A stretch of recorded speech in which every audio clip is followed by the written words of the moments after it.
Enfado brutal de los miembros de la Unión Europea con Bruselas. Broma o tomadura de pelo son solo algunas de las palabras que han usado los líderes europeos para calificar el tope al gas que ha planteado Bruselas esta semana y que se ha debatido hoy en un Consejo Extraordinario de Ministros de Energía que desde luego ha echado humo. Unos ministros que, por cierto, están tan enfadados con la Comisión que están dispuestos a sacrificar el resto de medidas que pensaban adoptar hoy, por ejemplo, la de las compras conjuntas de gas, la de la limitación de la volatilidad intradía del gas o la agilización de proyectos de energías renovables. Enseguida lo analizamos largo y tendido.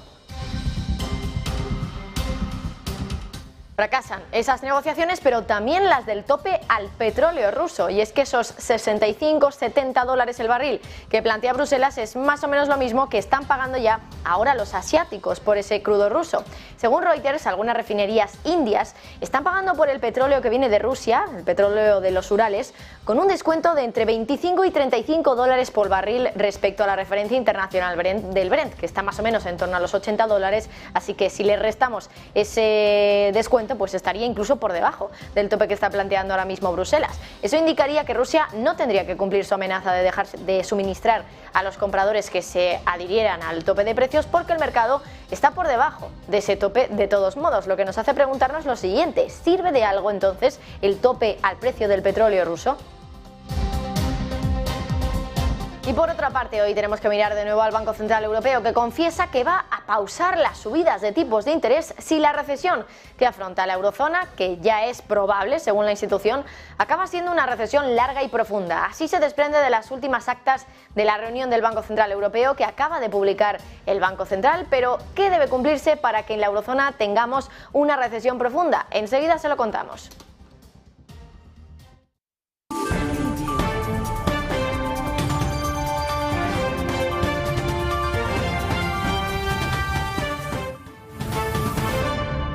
Muy buenas tardes. Desde luego, vaya lío tienen montado con los topes esta jornada en Bruselas, porque quedan solo 2 semanas para que llegue la fecha acordada para aplicar el tope al petróleo ruso. Y en Europa, nada nuevo bajo el sol. De nuevo, las conversaciones para debatir sobre cuál será el límite han fracasado. Dice Bloomberg que los gobiernos están divididos sobre cómo diseñar el plan. Vamos a intentar desenmarañar un poco el lío que tienen ahora en Europa. Por un lado, tenemos los 65 dólares el barril que ha propuesto la Unión Europea. Pero ese precio ha sido rechazado por Polonia y por las naciones bálticas, que creen que es demasiado generoso con Rusia. Y luego tenemos a las regiones más navieras, como puede ser el caso de Grecia, que se niegan a poner un tope por debajo de los 70 dólares, que es el otro extremo propuesto por la Unión Europea. Dicen fuentes de Bloomberg que es probable que algunos gobiernos vayan directamente incluso a consultar a Estados Unidos en este sentido. Así que, de nuevo, fracaso en las negociaciones que tiene ahora mismo Europa respecto a un tope, en este caso el del petróleo. Y es que la oposición de los países no es un capricho. Si nos fijamos en lo que están pagando los compradores asiáticos por ese mismo petróleo ruso, podemos concluir que el impacto de este tope realmente sería mínimo. Y es que esos 65 o 70 dólares el barril que plantea Bruselas es más o menos lo mismo que están pagando ahora los asiáticos, sin ningún tope. Según Reuters, algunas refinerías indias están pagando por el crudo ruso de los Urales un descuento de entre 25 y 35 dólares el barril respecto a la referencia internacional del Brent. El crudo de los Urales es la principal referencia petrolera de Rusia y es el principal crudo de exportación del país. Si el Brent ahora cotiza a unos 85 dólares el barril, eso implicaría un precio de 50-60 dólares el barril que estarían pagando desde Asia, que está por debajo de ese tope de 65-70 que plantean en la Unión Europea. Eso indicaría que los transportistas y las aseguradoras occidentales, cuyos gobiernos han impuesto sanciones a Rusia, sí podrían prestar servicios para cubrir los envíos de crudo ruso sin temor a ser sancionados. Y eso también significa que Rusia no tendría que cumplir su amenaza de dejar de suministrar a los compradores que se adhirieran al tope de los precios, porque el mercado está por debajo de ese tope de todos modos. Lo que realmente nos hace preguntarnos lo siguiente: ¿sirve de algo entonces el tope al precio del petróleo ruso que está preparando Bruselas? Bueno, Bueno, enseguida se lo vamos a preguntar a un experto, pero después del estancamiento de las conversaciones sobre el tope al petróleo ruso, las esperanzas desde luego que llegan muy bajas a la reunión de los ministros europeos de energía del día de hoy, donde se va a hablar de otro tope, el tope del gas. El objetivo de la reunión de hoy es llegar a un acuerdo sobre un paquete que incluye otras medidas, fortalecer un mecanismo para compras conjuntas de gas, limitar la volatilidad de los precios intradiarios y permitir una autorización más rápida de proyectos de energía renovables como alternativa a los combustibles rusos. Pero hay una propuesta, la del tope del gas, que ha hecho la Comisión esta semana y en este sentido no se espera nada nuevo más que enfados y desde luego disgusto con la Comisión, porque la propuesta del Ejecutivo de Bruselas, que por cierto se hizo pública en el día de ayer, es de un tope de 275 euros el megavatio hora, que ya es mucho, respecto al precio de las compras de gas y que se va a activar automáticamente ante excepcionales subidas de precios y que va a limitar a un mes vista las transacciones en el mercado regulado. Sin embargo, el mecanismo va a contar con un freno de emergencia para su suspensión en caso de que perturbe gravemente los mercados. Hoy Kadri Simpson, la comisaria de Energía, ha parecido bastante optimista en este sentido. De hecho, esta mañana, a su llegada a la reunión, ha dicho que hay un caso bastante sólido para la negociación de hoy respecto al mecanismo propuesto por Bruselas. No sabemos muy bien en qué realidad está viviendo ahora mismo Kadri Simpson, pero esto es lo que decía hoy a su llegada a la reunión. And of course, there will be also discussion on Commission proposal, the market correction mechanism. We proposed this based on the mandate we received from European Council, and I do believe that this gives a solid base for today's ministers' discussion. La realidad, desde luego, es que hay mucha oposición en Europa respecto a ese tope. Y una de las voces más duras ha sido la de Teresa Ribera, la española. Ha dicho que el tope en los 275 euros es prácticamente igual a los máximos que se han llegado a tocar este año en el gas y que aplicar un tope tan alto genera justo el efecto contrario. Pero es que Ribera ha ido más allá incluso en sus críticas y ha llegado a decir que la Comisión no se ha tomado nada en serio este ejercicio. Fíjense en el duro mensaje hacia la Comisión de Ursula von der Leyen. Escuchen lo que decía ayer Teresa Ribera en los pasillos del Congreso de los Diputados. El discurso es que genera justamente el efecto contrario del deseado. Lo que hace es inducir un incremento artificial de precios, poniendo en riesgo todas las políticas de contención de precios. Nos vamos a oponer rotundamente. Ha sido objeto de críticas en toda la prensa europea y todos los actores europeos con razón. Sabemos además que hay Estados miembros que manifiestan su preocupación con cierta indignación. Creo que pone de manifiesto hasta qué punto la Comisión no se ha tomado en serio este ejercicio y se explica mal el hecho de que se hubiera introducido algo que a nuestro juicio ya era un precio desorbitado, permitiendo que el tope para las distintas tecnologías se fijara en 180 euros, que ya en sí mismo está incitando un incremento muy importante de las ofertas por parte de los distintos proveedores eléctricos, y sobre eso se incorpore un tope del gas de 275, que es prácticamente una cifra muy parecida a los máximos que hemos estado viendo en los momentos más álgidos de la crisis este verano. Así que, como digo, nos parece contraproducente. Nos parece que genera el efecto absolutamente contrario al que se pretende corregir. No solo es Teresa Ribera, ministros de Energía a lo largo y ancho de la Unión Europea han aprovechado hoy su llegada a la reunión para mostrar su completo rechazo a la propuesta de Kadri Simpson. Por ejemplo, la ministra de Polonia ha llegado a decir que el tope al gas de 275 euros el megavatio hora es un poco como una broma y que no satisface a ningún país.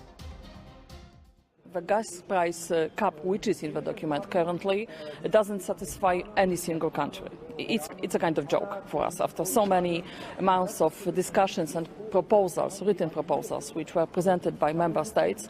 We expect the real discussion today and the document in the coming council, which we hope will be not only before Christmas, but in the coming days. And we are ready to come anytime to discuss as long as necessary, to vote the document, to find a compromise.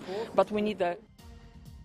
Los ministros de Energía están tan enfadados con la Comisión Europea que están incluso dispuestos a sacrificar el resto de medidas que pensaban aprobar en el día de hoy. La ministra de Energía de Bélgica ha dicho que no pueden tomar una decisión sobre nada mientras no puedan ponerse de acuerdo en todo.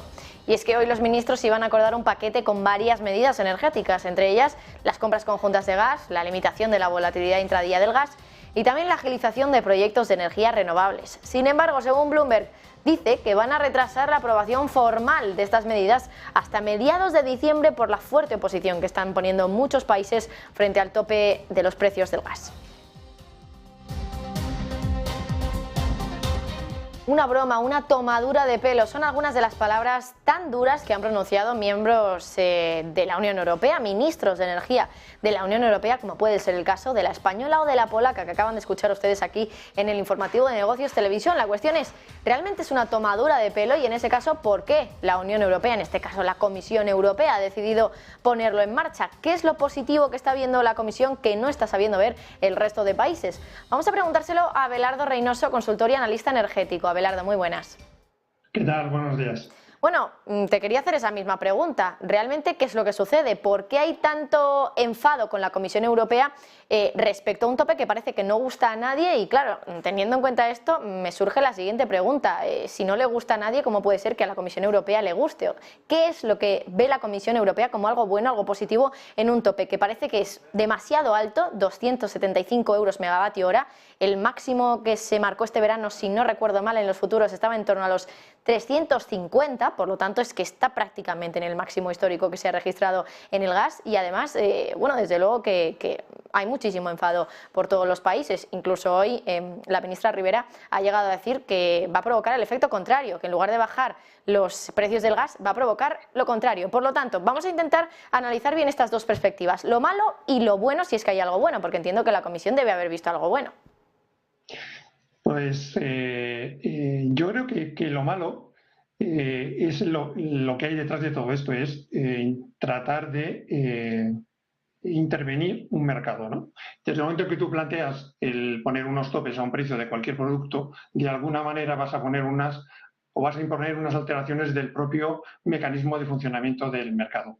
Pero aún hay algo más con este tema del límite del tope del gas. Y es lo que comentabas hace unos momentos, es que en ningún momento, o en los peores momentos del año pasado, con los peores precios, hemos llegado a esos topes y ni siquiera con las condiciones en las que se está planteando también esta aplicación de este tope al gas, no se iba a poder plantear de ninguna manera. La reflexión primera que a lo mejor a cualquiera nos puede llevar es, bueno, pues a lo mejor estamos discutiendo sobre algo a lo que no queremos llegar a ningún tipo de acuerdo, ¿no? Yo creo que sí que es importante también un poco ubicar por qué se le da tanta relevancia al gas, ¿no? El gas supone en toda la Unión Europea en torno al 20% del consumo final de energía y energía eléctrica que se produce con gas es un 25%. Luego, parece que lógicamente es clave el tratar de conseguir unos precios razonables de esta materia prima. Pero también tenemos que saber que hemos llegado aquí por unas decisiones que hemos tomado. Hemos decidido no utilizar gas trayéndolo por gasoducto, que es mucho más barato que utilizar gas natural licuado, que no sabemos si estaríamos planteando estas mismas medidas de no haber aparecido el conflicto Rusia-Ucrania. Y después otro también efecto colateral. No estamos aprovechando el gas que podríamos utilizar en Europa. Durante mucho tiempo se ha impedido extraer a través del fracking el gas natural que tenemos en diferentes territorios, incluido en España, y sin embargo no tenemos ningún problema en comprárselo a otros países que los traen de la misma manera. Abelardo, la cuestión que yo me hago es ¿qué hay de bueno en este tope para que la Comisión Europea quiera aplicarlo? Porque parece que nadie lo ve, pero la Comisión sí. A mí me cuesta también, la verdad me cuesta ver dónde está ese límite. Yo ahí estoy de acuerdo también con la ministra, como decía en sus declaraciones de ayer. Al final, si estás poniendo un tope que parece excesivo, vas a conseguir unos precios, pues también los vas a poder llevar hasta ese nivel máximo. Además hay otro efecto también que no es bueno y es que si tienes un tope tan alto vas a poder facilitar el que se siga consumiendo gas y recordemos que la Unión Europea también pretende reducir el consumo de gas de aquí al 2023. Entonces, intentar mantener un tope o un precio de gas bajo también nos va a poner en una situación complicada a la hora de poder negociar otro tipo de contratos con los países suministradores. Bien, es verdad que si conseguimos un precio de gas bajo, menor probablemente que el que se está planteando ahora como tope en la Unión Europea, se vería afectado todo aquello que se produce o se genera con el gas. Con lo cual, esa sería la única parte del posible beneficio que a nivel de consumo y de precios de consumo pudiéramos tener reflejado en esa bajada de los precios del gas. Abelardo, discúlpame que te insista en esto, pero entonces la clave está en el poder de negociación, que poner un tope demasiado bajo podría descartar ya directamente a algunos vendedores de gas. Yo vuelvo otra vez a negar la mayor. Yo creo que lo que no es bueno es tratar de intervenir en el mercado. Porque nos puede pasar, sin ir más lejos. Ahora tenemos unos precios de gas de en torno a los 115 euros por megavatio, muy por debajo de lo que estamos poniendo en el tope. A cualquiera que se tuviera la oportunidad de negociar con la Unión Europea diría, caramba, no me quedo en los 115 euros, lo puedo llevar hasta ese máximo que se está planteando. Luego hay también, de cara a una posible negociación, y vamos a tener un mayor problema para poder conseguir esos precios. También es verdad que conviene recordar que hace al menos 2 años estamos en precios del gas de en torno a 15 euros, ¿no? No creo que podamos bajar a esos niveles, pero sí que es verdad que es necesario que permitamos que el propio mercado autogestione y marque unos precios, porque de la misma manera que hace 2 años estábamos en esos precios, insisto, no vamos a llegar nunca, o al menos en un corto plazo, a los 15 euros, pero sí que se pueda mantener en unos precios razonables y que no tengan que necesitar de ningún tipo de tope. Bueno, desde luego que de topes va la cosa, ¿no? Y sobre todo de topes fracasados, porque parece que está fracasando ese tope que ha planteado Bruselas respecto al gas y también lo está haciendo el tope al precio del petróleo, un tope en torno a los 65-70 dólares, que hoy, por ejemplo, contábamos antes que según una investigación que ha hecho Reuters, realmente no tendría mucho impacto respecto a Rusia, porque al final Rusia, según contábamos, sí que está vendiendo ya el petróleo más o menos a esos precios o incluso por debajo a los compradores asiáticos. Entonces, ¿realmente tienen sentido los topes? Porque, claro, se pone un tope porque no queremos pagar demasiado a Rusia, pero no se puede poner un tope demasiado bajo. Entonces, al final, deja de tener un poco de sentido, ¿no? Totalmente de acuerdo. Yo creo que ese es uno quizás de los primeros errores que se han cometido en todo en estos últimos meses, ¿no? De tratar de apretar a Rusia con unos precios muy ajustados.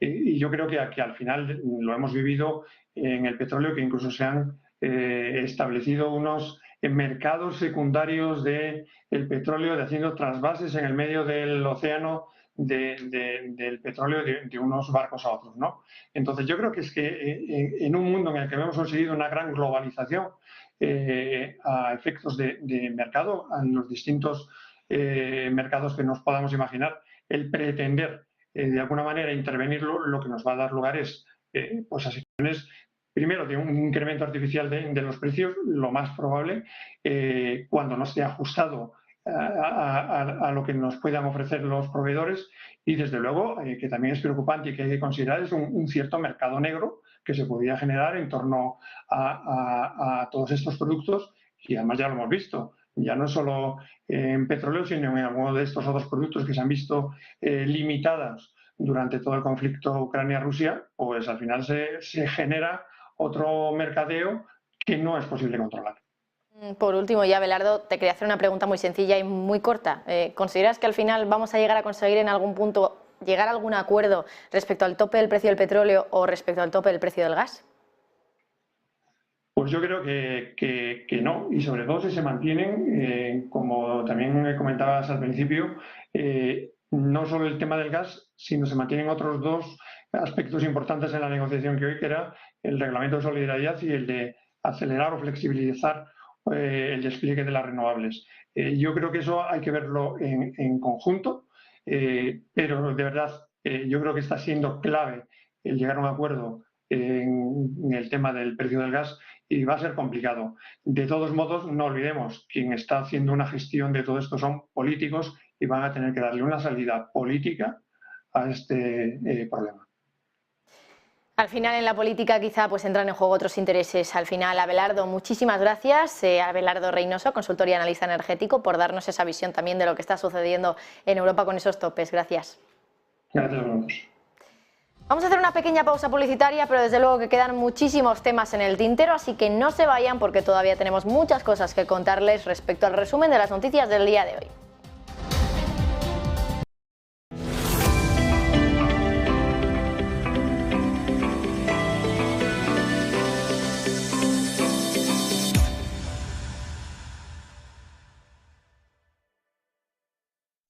Ven al Torreón, estamos en El Pardo, un espacio único en plena naturaleza. Disfruta de momentos de desconexión mientras saboreas la mejor gastronomía. Disponemos de 7 amplias terrazas y salones para todo tipo de eventos. Degusta nuestros exquisitos platos acompañados de una selecta bodega de vinos. A tu servicio, un gran parking y zona infantil. Abierto los 365 días del año. Cocina ininterrumpida desde las 10 de la mañana hasta las 12 de la noche. Haz tu reserva.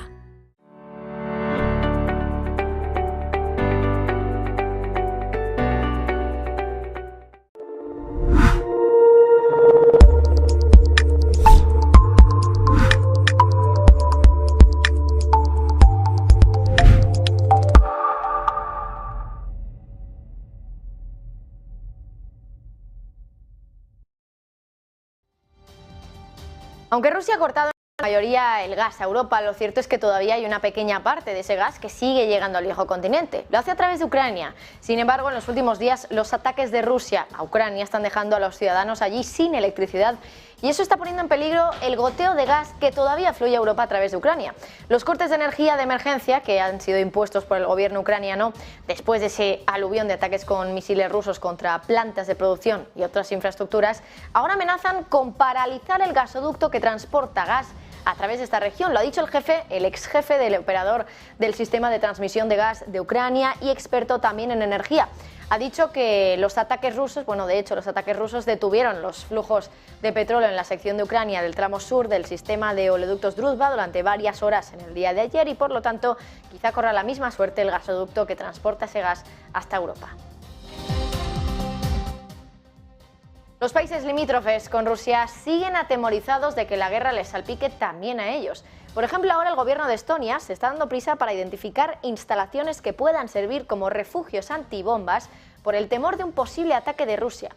Las autoridades están revisando edificios públicos, escuelas y centros comerciales en busca de espacios que puedan brindar protección. Desde junio han aparecido docenas de letreros coloridos con triángulos azules sobre un fondo naranja para marcar esos refugios públicos. Entre las docenas de esos sitios marcados recientemente se encuentran, por ejemplo, un laberinto de túneles debajo de una fortificación del siglo XVII en Narva, una ciudad ubicada en la frontera con Rusia. Ese bastión se utilizó cuando los aviones soviéticos bombardearon repetidamente la ciudad en la Segunda Guerra Mundial y ahora podría albergar a cientos de personas. Y mientras tanto, la Unión Europea además también trabaja para sacar adelante un 9º paquete de sanciones contra Rusia. Lo ha confirmado en el día de hoy la presidenta de la Comisión, Ursula von der Leyen. Más detalles, Marta Isern. Europa trabaja a toda velocidad para sacar adelante un 9º paquete de sanciones. Lo acaba de confirmar la presidenta de la Comisión Europea, Ursula von der Leyen. ¿Otro más? Otro más. Parece que los anteriores no han surtido efecto. ¡Qué sorpresa! Y llevamos ya un paquete de sanciones por cada mes de guerra. El ministro de Asuntos Exteriores, Dmytro Kuleba, ha pedido esta semana a la Unión Europea que acelere el proceso para sacar cuanto antes este 9º paquete de sanciones, que según el ucraniano debería contemplar restricciones estrictas a la industria de misiles de Rusia. Y Kuleba lo decía de esta forma. Escuchen. Hago un llamamiento a todos mis colegas de la Unión Europea y la Comisión para que dejen de lado cualquier duda o, como está de moda decir, fatiga y comiencen a completar rápidamente el 9º paquete de sanciones. Bueno, se lo traducimos, que menos vaguear y que se pongan a trabajar, pero dicho de una forma mucho más diplomática. Por cierto, que Ursula von der Leyen también ha mencionado el tope al precio del petróleo ruso. Dice que pronto Europa va a aprobar ese precio máximo con el G7 y otros socios importantes. Un tope que ya les hemos indicado estos días en Negocios Televisión que sería un fracaso absoluto si tenemos en cuenta que la horquilla de tope que se maneja está entre los 65 y los 70 dólares el barril, y la referencia rusa, la de los Urales, ya está de por sí en ese entorno entre los 60 y los 65 dólares. En pocas palabras, que Rusia no notaría nada, aparte de que los países que le compran el petróleo podrían encontrar formas de pagarle un extra por él en otras partidas comerciales. Así que, en conclusión, estamos en las mismas, pero nos quedamos a la espera de conocer más detalles sobre ese 9º paquete de sanciones. Y por cierto, los líderes europeos siguen desfilando ante Xi Jinping. Después de que Olaf Scholz fuera a visitar al presidente chino hace unos días, ahora le toca el turno al presidente del Consejo Europeo. Charles Michel va a viajar a Pekín el día 1 de diciembre, en un momento en el que Europa, la Unión Europea, se debate sobre cómo tratar a China en medio de la presión de Estados Unidos para que adopte un enfoque más estricto. La relación del bloque con China se ha visto tensa por sus lazos más estrechos con Rusia y su negativa a condenar la invasión de Ucrania por parte de Moscú, así que habrá que ver cuál es el resultado de esta reunión entre Xi Jinping y Charles Michel. Hemos conocido las actas del Banco Central Europeo. Confiesa que va a pausar las subidas de tipos si la recesión que afronta la eurozona, que ya es probable según la institución, acaba siendo una recesión larga y profunda. Así se desprende de esos documentos de la última reunión del Banco Central Europeo que acaba de publicar hace un ratito el Banco Central. Pero la cuestión es qué debe cumplirse para que en la eurozona tengamos esa recesión profunda que podría desencadenar en una pausa de las subidas de tipos.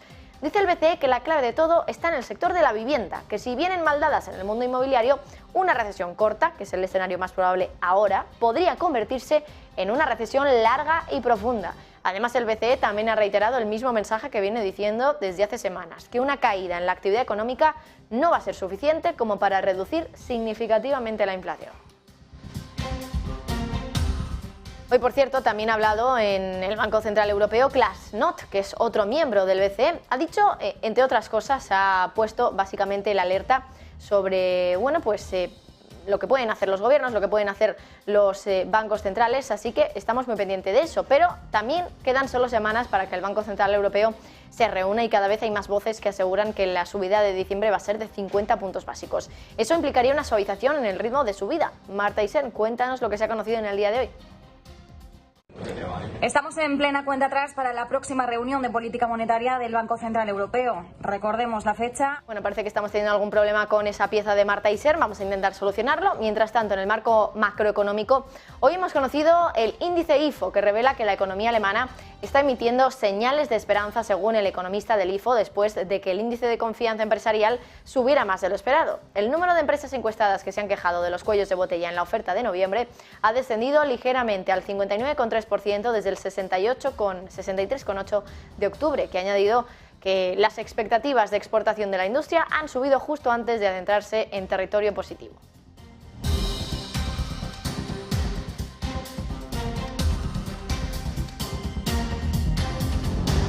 Y hablamos ahora del mercado, concretamente de las criptomonedas. ¿Recuerdan que Binance aseguró que iba a crear un fondo para ayudar a las empresas del mundo cripto que estuvieran en apuros? Bueno, pues el consejero delegado de Binance, Changpeng Zhao, ha dicho ahora que, ha dado más detalles, un poco más sobre ese fondo. Por ejemplo, ha dicho que va a contar con por lo menos $1.000 millones. Gabriel Montalto, cuéntanos los detalles. Bloomberg nos acercaba hoy una noticia en referencia nuevamente a Binance, al CEO de Binance y a una empresa llamada Voyager Digital. Según el CEO de Binance, CZ, estaría quizás dispuesto a asumir y a adquirir esta empresa, ya que en su momento la que lo iba a hacer era FTX y todos conocemos lo que ha sucedido. Para esto dispone y anunció Binance en este sentido de que tiene un fondo de reservas para posibles futuras adquisiciones de empresas similares con problemas de liquidez o que se encontraran en la necesidad inmediata de dicha liquidez de aproximadamente $1.000 millones. Esto, por supuesto, es una cantidad bastante importante, sobre todo porque para Binance en este momento, y sabiendo y reconociendo que en este momento están en el primer lugar y a una distancia muy grande del resto de exchange, son los únicos que pueden salir al rescate tanto de una empresa como Voyager Digital como cualquier otra que pudiera ser necesaria para mantener todavía un equilibrio en el sector. Recordemos que para Binance también la pérdida de credibilidad en el mundo de las criptos significaría menos volumen operativo y por lo tanto indirecta y directamente menos ingresos.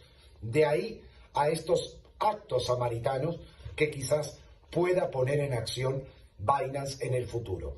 También había anunciado en su día, cuando supimos lo que sucedió el 8 y el 9 de noviembre de este año con FTX, de que el propio CEO de Binance había anunciado de que no sería quizás el único caso aislado, que podrían venir más y que podría ser un efecto dominó. También había recomendado de no intervenir en el mercado de las criptos a los inversores y que actuaban a riesgo propio en sus decisiones y en las empresas que invertían, diciendo de que no era el mejor momento para comprar criptomonedas hasta que no se estabilizara la situación. La moneda de esta empresa que busca Voyager Digital, que busca también Binance rescatar, estaba en el día de ayer a $36 y llegó a marcar un máximo en el día de hoy de 0,54, casi una subida de más del 70% había experimentado, la cual ahora ha corregido aproximadamente a la mitad, situándose en niveles de 0,46. Todavía no está decidido si realmente se va a hacer de esta forma y si la va a adquirir en su totalidad, pero estaremos pendientes, ya que en este momento el mercado y los inversores están en un estado de hipersensibilidad en donde cualquier noticia, a veces no tan grande como lo que suelen ser, puede afectar negativamente y mucho a todo el sector de las criptomonedas. Seguiremos informando apenas tengamos nuevas noticias como la de hoy en el caso de Bloomberg.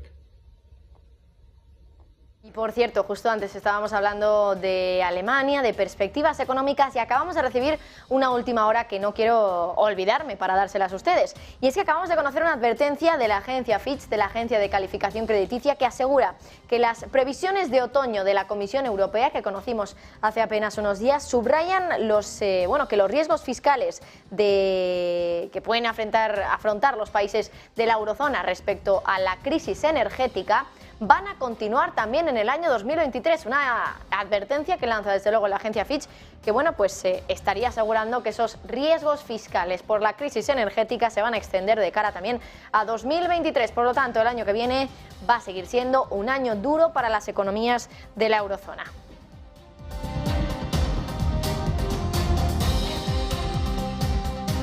Volvemos con el mundo de las criptomonedas y es que se ha generado una auténtica polémica por los invitados que ha escogido el New York Times para un evento que organiza el día 30 de noviembre, especialmente por uno de los invitados. Y es que el diario ha invitado ni más ni menos que a Sam Bankman-Fried para la cumbre anual DealBook que se celebra el miércoles que viene. Sería la primera aparición pública del ex CEO de FTX y muchos critican que se le dé voz al hombre detrás de la quiebra del exchange. La cuestión es que el elenco del evento, desde luego que es de lo más variopinto. Van a asistir perfiles del mundo de Hollywood, por ejemplo, el actor Ben Affleck, pero también va a estar el presidente Volodymyr Zelensky, el presidente ucraniano. Un portavoz del New York Times ha dicho que actualmente espera que Bankman-Fried participe en esa entrevista, pero desde las Bahamas. FTX, recuerden que tenía allí su sede.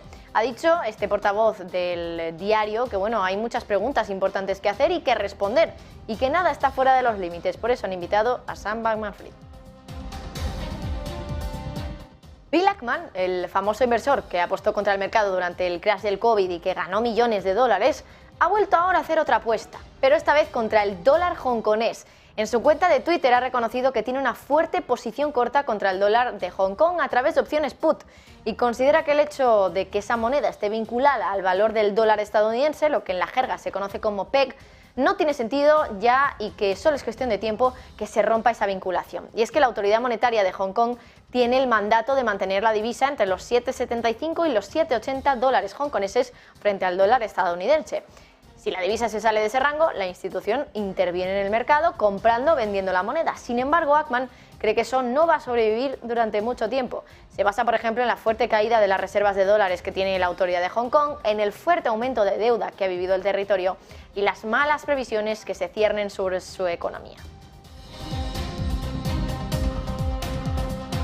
Y por cierto, tras los disturbios vividos ayer en la mayor fábrica de iPhones del mundo, ahora la empresa fabricante ha respondido. Confiesa que se produjo un error técnico al contratar a nuevos empleados. Primero, recuerden de qué se quejaban los trabajadores. Decían que les habían informado de que Foxconn, la empresa fabricante de esos iPhones, tenía intención de retrasar los pagos de sus salarios.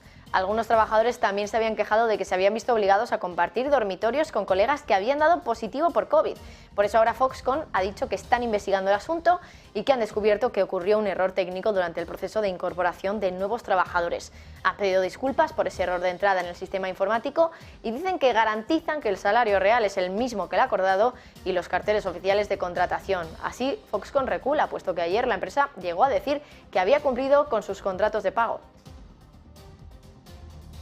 Y por cierto, vamos ya con una noticia curiosa, y es que el dinero tiene mucho poder, ya lo saben, pero ¿sabían que incluso a veces tiene el poder de cambiar la historia? O bueno, mejor dicho, el concepto que teníamos de lo que había pasado históricamente. Hoy, gracias a una moneda del Imperio Romano que se ha descubierto, se ha podido comprobar que hubo un nuevo emperador romano del que no se tenían evidencias anteriormente. Así se desprende de la investigación de una moneda rara romana, y ese emperador fue conocido como Sponsiano. Uno de los profesores que ha llevado la investigación en la University College of London asegura y recuerda que no hay evidencia escrita histórica en absoluto sobre ese hombre. La investigación la publicó ayer la revista PLOS ONE y sugiere que esas monedas son del siglo III y descarta que sean falsificaciones del siglo XVIII.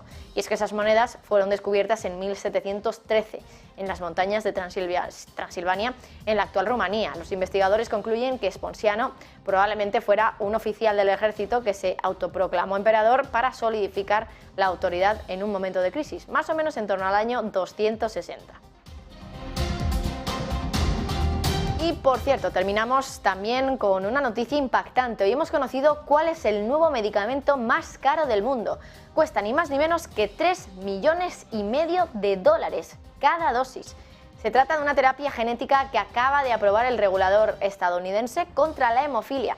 La infusión, que solo se va a tomar una vez, libera a los pacientes de tener que tomarse los tratamientos regulares para esta enfermedad. Se llama Hemgenix y lo ha lanzado la empresa CSL Behring. Es una filial de la compañía australiana de biotecnología CSL Limited.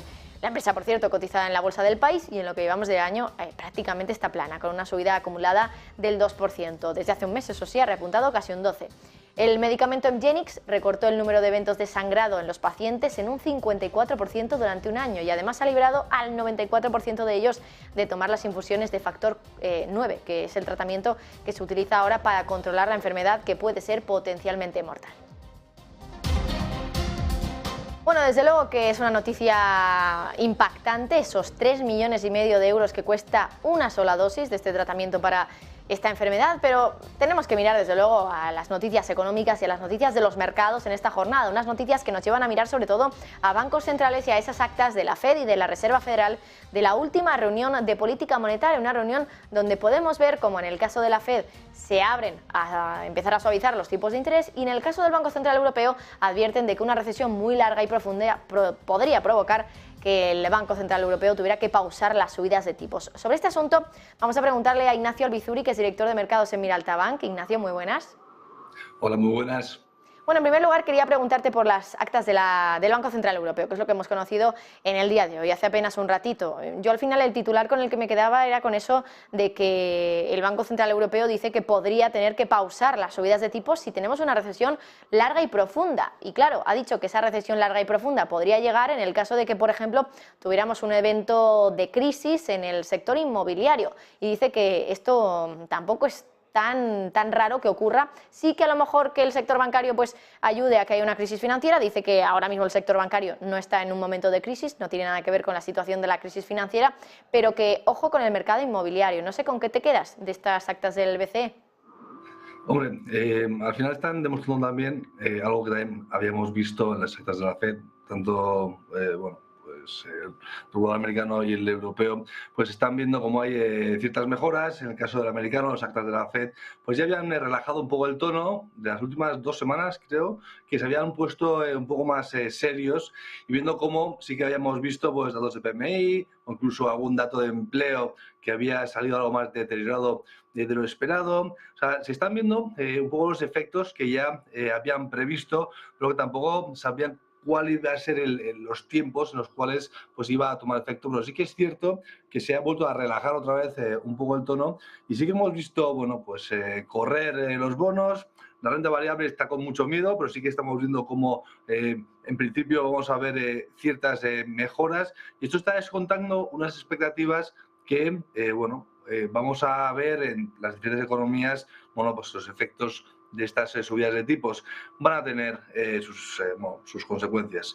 No así respecto a los elementos que pueden estar impactados por la energía, que ya hemos visto que, aunque estamos viendo cómo se quiere topar el precio del petróleo, incluso el del gas, sí que es cierto que está bastante tensionado el mercado, aunque parece que ha relajado, pero sí que estamos viendo cómo por ahí podríamos ver que no veríamos mejoras en la alimentación y en la energía, que es también al final un peso relativamente fuerte en el sector o las medidas o los parámetros que podrían medir la inflación. Y esto también, además, sumado a que conocíamos hoy la situación que veíamos en China, que hemos visto cómo en su política de COVID-0 pues le está yendo un poco las manos y estamos viendo cómo, que es algo muy normal, pues han tenido unas cuantos miles, decenas de miles de casos y esto también hace pensar que puede haber una ralentización económica y por ende igual una menor demanda del petróleo, que al final es un poco también algo que puede hacer que relajarse los precios energéticos. También conocíamos que el Banco Central de China, viendo esta situación, están aprobando, creo que eran unos casi 40.000 millones de dólares y su equivalente en yuanes, para intentar frenar los riesgos sistémicos, los riesgos estructurales que pueden tener el sistema inmobiliario. ¿Vale? Al final, lo que puede suceder, que es un escenario que puede ser otro Black Swan o otro cisne negro, es que todas nuestras previsiones y todas las estimaciones punto arriba, punto abajo sobre energía, inflación, tensión geopolítica, no vaya a cumplirse en los escenarios más o menos 10%. Digamos que volvemos a una inflación descontrolada, un aumento de la tensión geopolítica, una dilatación en el tiempo, un acceso al dinero mucho más complicado de lo que era previamente, y esto lo que puede hacer es otra vez volver a un escenario nuevo de cierta incertidumbre que pueda impactar a los mercados y que pueda crear cierta tensión. También te quería preguntar, Ignacio, ¿qué diferencias ves entre los enfoques de los dos bancos centrales, del BCE y de la Reserva Federal? Porque sí que es cierto que en la Reserva Federal veíamos, o así también lo quería ver también un poco el mercado, que se le daba un poco de alas a los más dovish, ¿no? A las más palomas, a los que ven que la Reserva Federal ya va a empezar a levantar un poco el pie del acelerador, porque se decía que la mayoría de los miembros del Comité de Mercado Abierto estaban a favor de empezar a suavizar el ritmo de subidas de tipos. No sé qué opinas respecto a esto, porque ayer es cierto que veíamos una reacción buena de los mercados respecto a este titular, ¿no? Al hecho de que en la Reserva Federal parece que en esta reunión ya se empezó a hablar de bajar el ritmo de subidas. Sí, la verdad es que estaba previsto. Yo lo que habíamos comentado, creo que incluso aquí, serían subidas hasta el 5,25 y ya eran tramos de 50 puntos básicos y los siguientes creo que eran de 25 puntos básicos. Al final ha sucedido, o hemos observado muchísimos comentarios, un poco efectos o consecuencias muy dispares ante las diferentes medidas. Y creo que por lo menos al otro lado del charco, tienen un sistema de empleo, un poco que están, un poco la misión que estamos viendo de la Fed. Creemos que igual sí que es cierto que va a empeorar el sistema de empleo, que lo van a dar como válido. Vamos a ver incluso como el PIB, siendo de Estados Unidos, igual seguimos un poco con las noticias no tan negativas como hemos conocido, pero en el caso del Banco Central Europeo, aparte de la diferencia de economías, es muy probable que vayamos bastante a remolque y que veamos un deterioro de la economía de otro modo. Como comentabas antes, sí que es cierto que el sector inmobiliario puede ser uno de los grandes síntomas en los cuales podamos ver que empieza a deteriorar. No somos una sociedad de consumo brutal como es Estados Unidos, que es un poco su medidor, pero sí que si vemos un empeoramiento, pues los datos de vivienda y el acceso al capital, pues es muy probable que ya veamos cómo se ralentice bastante.